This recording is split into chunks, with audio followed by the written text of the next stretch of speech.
Hello, hello. Welcome to another episode of Parenting Connections. I'm feeling a little snaggletooth because I have these new Invisalign braces and they kind of keep you from talking, and I forgot to take them off before the interview. So, as we're doing this, you're going to have to give me grace as I try to get through this interview with these in my mouth because it is not easy. But for today, I have a treat for you. I have an author of many books actually, but a new book coming out, Where's Stitch? The thing about this, I think Mark Gregston, he's going to answer a question for us that we all want to know. Do all dogs go to heaven? Mark, I love it. I love Mark, it. do you think you're going to be able to answer that question for us about all dogs going to heaven today? Well, one of my biggest deals is I don't know. I don't know. I mean, there's a part of me that goes, of course. I get this idea that one of our greatest joys is going to be when we get to heaven, and that dog that has greeted us every day like it's the greatest day of her life will come running up to us and make us feel welcome. And my problem is that means 15 dogs are going to be joining me when I get there, and so I'm not sure.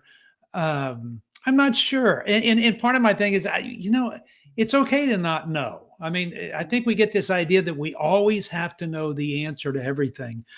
And I'm one of those guys that goes, yeah, I'm pretty much content that God's going to take care of us, and it's not going to be something for me to worry about.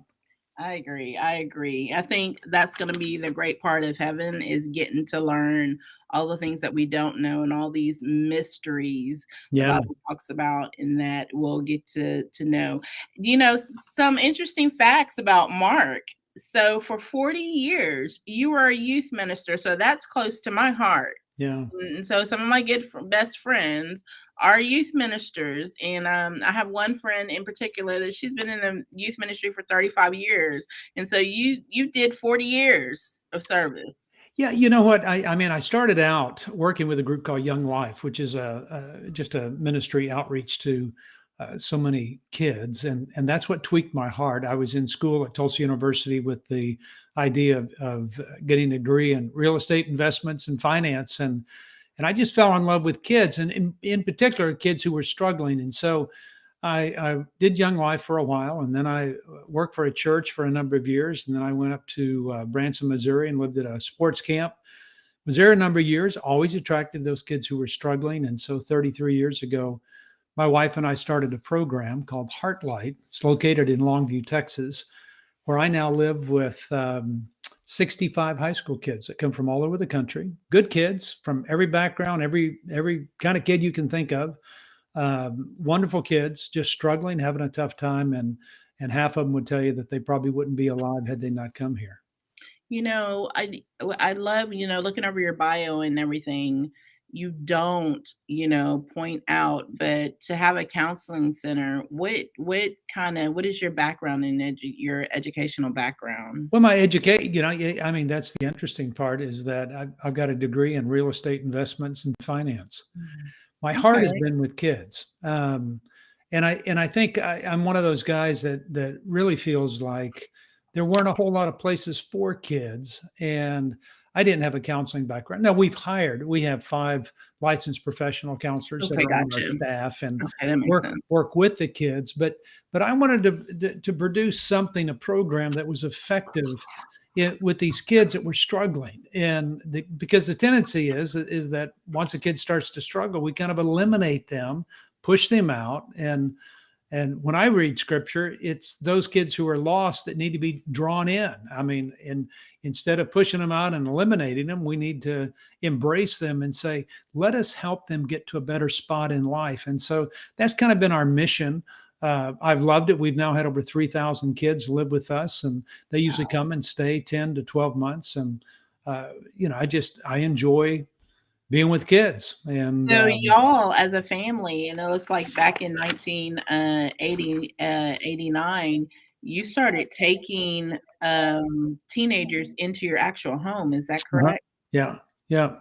And then we just started building. I mean, on the property, we're a nonprofit organization, but we started building log cabins, which was a little bit different. Log cabins never go out of style because they never were in style, and Right. they create a warm environment for kids to come to. And above everything else, we want kids to have a place of hope and a place, kind of a respite away from the struggles and difficulties that they've been facing. But more importantly, that to build an atmosphere of relationships around them, where those relationships can give them a taste of the character of God and move them to a place that's far different than where they've been struggling. And so we take kids from all, I mean, really all backgrounds, but all types of kids, kids who are, on the spectrum of autism, who have been victimized, sexually abused, have had parents die, have, I mean, they know somebody that's committed suicide, maybe a little bit of drug use, but for the most part, they're just struggling, and these kids want something different.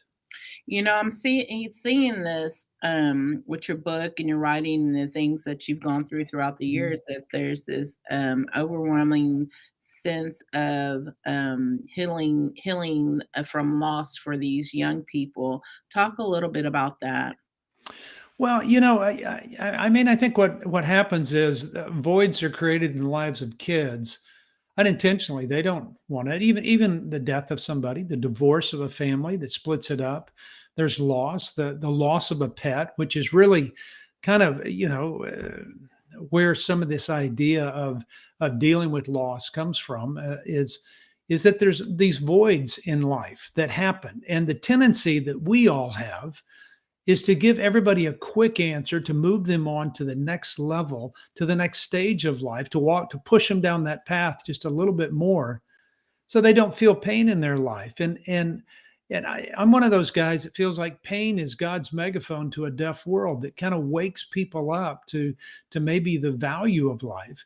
And so I find that with the death of a dog that we had, who was at the end of a 42-year lineage of dogs that we've had, golden retriever. She dies, and when she dies, everybody starts giving me these answers about where she is, and like she's crossed the rainbow bridge, and I don't even know what that is, or she's in doggy heaven, and I go, I never read about that in scripture, or that special place. And you know what? It kind of offended me, because the tendency that we have is when somebody experiences loss, we want to move them on to the next step, and we want to go, come on, let's go get a new puppy, or let's get over this process. So we give them answers and give them answers, give them answers, rather Yeah, than saying, I don't know. I really right. don't know. I don't know that answer. I don't know where your dog is. I don't know those things, so that I can engage So differently with them. so tell us about Where's Stitch? Why did you decide to write this book? I did some things with the Hallmark Channel, and the producer and I were sitting around talking about our dogs, and she had one that recently died, and I did. And we sat there and cried as Aw. we talked about pets that meant the world to us. I mean, this was a dog that slept in between my wife and I, at our feet. It's a dog that every recording session I was in, I mean, she was right there with us. I mean, she's in my truck all the time. She's always following me. She's always with me, and she knows all the kids, and all the kids that live with us know her. And so when she dies, and people tell me all these kind of crazy ideas, it was almost like, nobody is really telling me anything that's comforting to me. They're Right. telling me something that wants to take away the mystery of death. They want to take away that ability to grieve, which is a reflection of the amount of love you have for someone. And I find that people do that when it's the death of a parent, or a brother or sister, or a suicide of a friend. They do the same thing. Let's get to the next. Let's make you feel better. Right, and I think it's because, we don't know what to say, so we feel like we have to say something, Right. we have to be that person that helps save somebody. And, we come up with these crazy things that people are not ready to hear and that aren't helpful at all. How do you hope this book helps children dealing with grief? I'm going to make sure that we have a copy here. I mean, I deal with high schoolers mainly, but, Yeah, yeah. from now and then I deal with parents that have other children, and, the stories that throughout the years and coming out of COVID and everything, they're crazy. So how do you think this is going to help? Well, I think it helps people instead of trying to give them an answer. Well, here, say this answer, and everything will be okay. It's okay to say, I don't know. I just don't know. I mean, and I think we as Christians sometimes have this thing that we've got to give an answer to everything. And I'm going, I don't think that's true. I think there's some secret things of God that we don't know about. I think there's some things that we won't know about on this side of heaven. And there's a part of me that just really feels like that it's okay to not know those things. And in the not knowing, we wonder about something different. And especially with kids. I mean, kids think concretely, preteens, and what happens is they don't start thinking abstractly until later on in life. And so we try to give them these answers that they won't even be able to interpret or understand at a time that they're grieving. And I would rather help them grieve by talking about it, getting them to talk about things, looking at the reason of why this dog was given to you, why this animal was given to you, why you have a pet, why pets live less than we do. So you have the opportunity to see a puppy born, and then you get to put her in a grave, when she dies of old age, to give us a taste of what life is about and not be afraid of that. When I wrote Wounded Daughter's Diary, the first version of it, it was meant to be a track for women on the streets. Mm, And that track turned into an entire book, and a publishing company picked it up. yeah. But what I did find in writing was that it helped me heal. It healed me, and I was able to forget about all these things of the past. Yeah. Tell me about how this book helped you with your grief.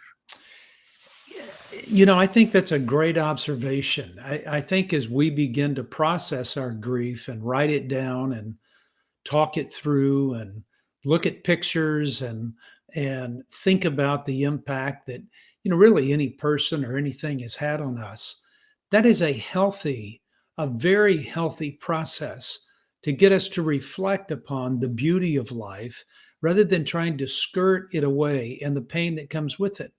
And so, I probably grieved this dog dying in my life more so than I did my own mother. I kind of expected it from my mom. We knew that it was coming. Whereas a dog, it just leaves us one day, and it's a dog that you spend time with and you pour into, and this dog listens to you. And I mean, people would think I'm mad by talking about how attached I was to this pet.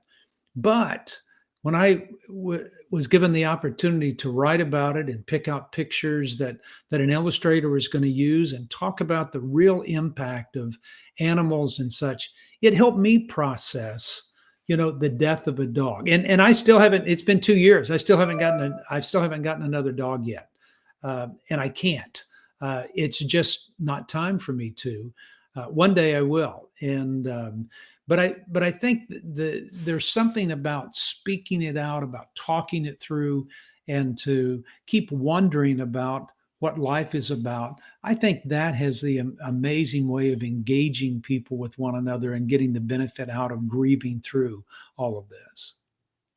And so I love that you use the healing for animals. And I guess, if you had a home that took in many children, do you have, like, was it there all kinds of animals, or was it just dogs that you were grieving from?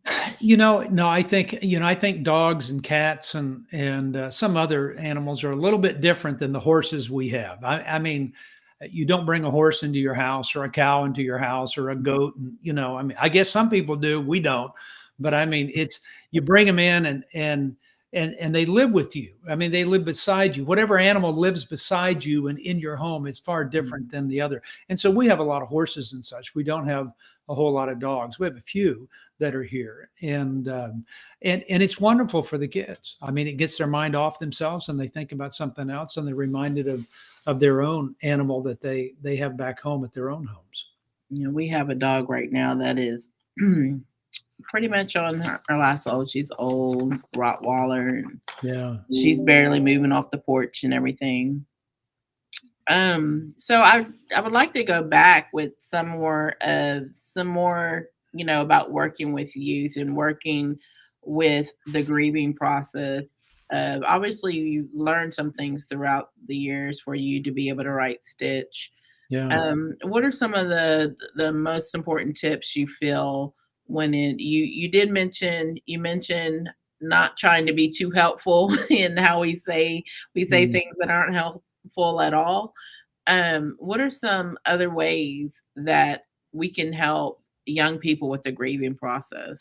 Well, I think it's listening more than anything else, and encouraging them to talk about things. It's almost like we've been raised. If you're over 30 years of age, you have spent a lot of time ignoring the fact of death. I mean, you don't spend a whole lot of time talking about it because we weren't exposed to death as much as anybody younger than 30 years of old has been. I mean, that's just through internet and information and news, and I mean, we hear about it all the time now.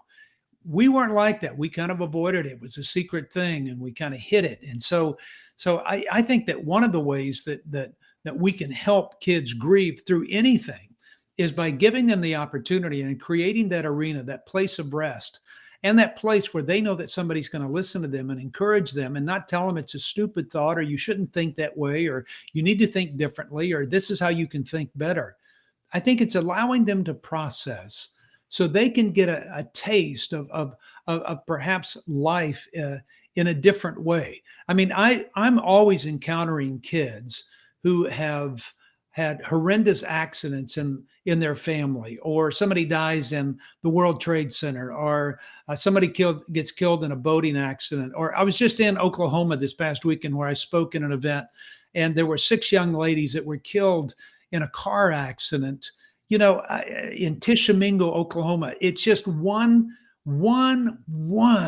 split second where she forgot to put on the brake, and she had a rolling stop to a stop sign, ran in front of a semi, and it killed all of them, all high school girls.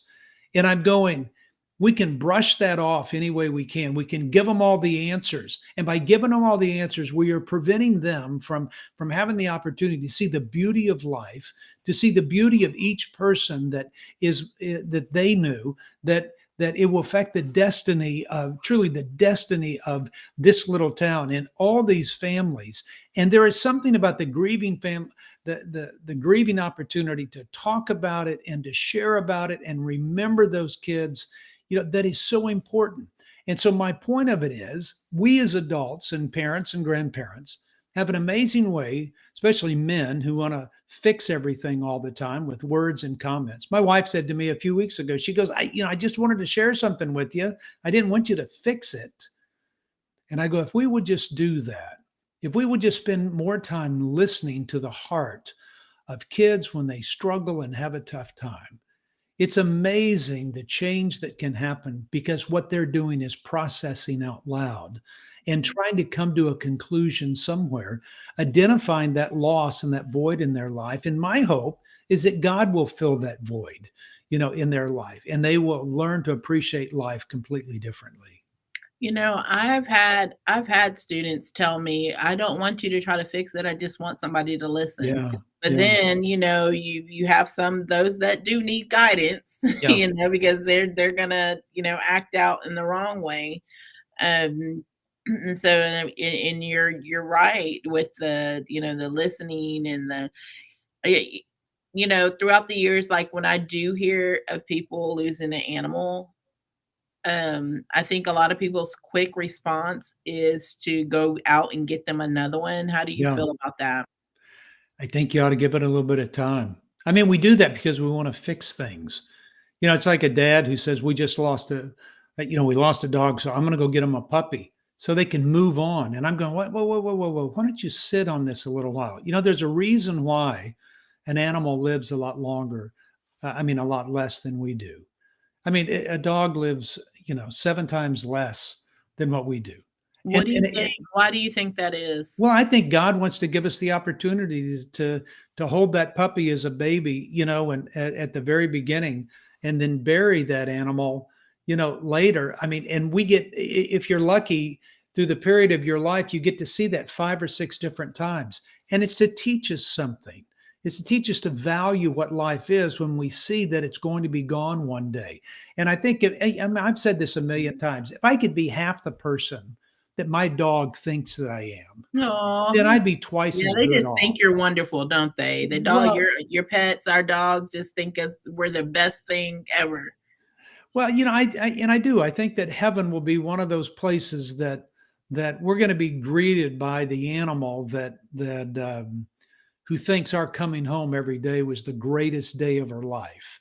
And I go, nobody else greets me that way. And so I think there's a joy in God providing us with pets. And so it's not only in the goodness of what we see, but it's also in the struggle and the difficulty that we go through, because it is a part of life and it's real life right before us. And it's a living opportunity for parents to teach their kids not only about how to live, but what death means, and to take them to another place in life so that they can understand, the frailty of life, the need for good decisions, the need to not make stupid decisions, and to embrace that which they've been given, so that because they know it's not going to last forever. I think there's some good lessons in that. Yeah, I think there is. It's kind of powerful, and I've never really heard it put that way, Mm, and I've never thought about it, why we have to go through the grieving process and why we have to be willing to let yeah. things go, and why animals don't live as long as we do. And so, it's all very interesting now in how you put that. Mm, Um, and I do believe that a lot of things are preparing us for heaven. And so now your book, Where's Stitch, is coming out next month. yeah. On the 24th is its release. So do is there a book trailer that we can look at somewhere, or is Well, there? they can go to wherestitch.com. That'd be one place you can find out a little bit more about it. I'm one of those guys that I love showing off the book. Let me Yes, let me here, show you this let way. me There it is. This picture was taken the day that she died, and she was in my truck, and as I was driving to work, she just sat there and was looking at me, so I snapped this picture real quick on my phone. And then, when they asked me, well, what picture do you want to put of her on the book? I go, I got it. This is the one. And so this is exactly how she was. Just a typical golden retriever, which is no different than any other dog that somebody has. But there was something that just said, there's there's something bigger than just a children's book.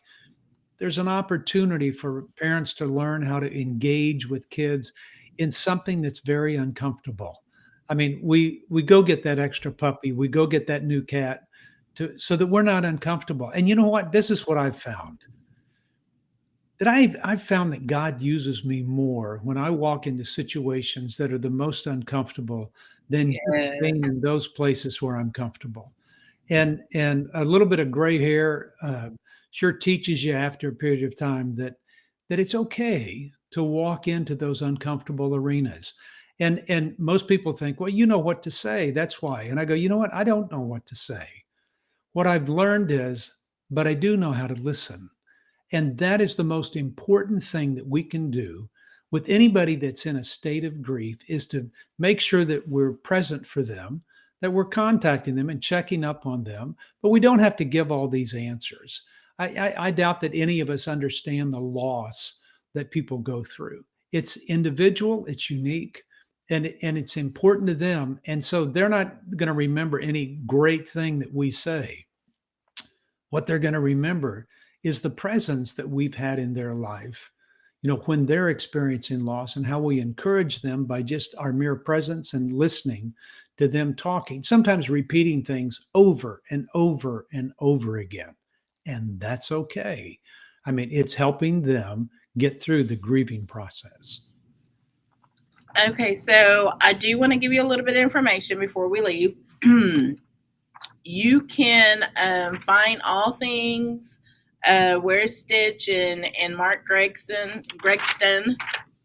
on heartlightministries.org. Correct. The Instagram is Parenting Today's Teens, which is, I think we all need that. The need to, well, if you have teenagers or getting ready to have teenagers. Yeah. And then on Facebook, Parenting Teens. And so tell us what kind of resources and information we'll find on those sites. Well, what we do, I mean, we have a nationally syndicated radio program called Parenting Today's Teens. It's on about 1,800 stations across the country. Awesome. And then we have a podcast that's just been blowing up. I mean, and so it's a daily release. I mean, and our whole deal, even writing books, and I spend 200 nights on the road speaking and doing seminars across the country.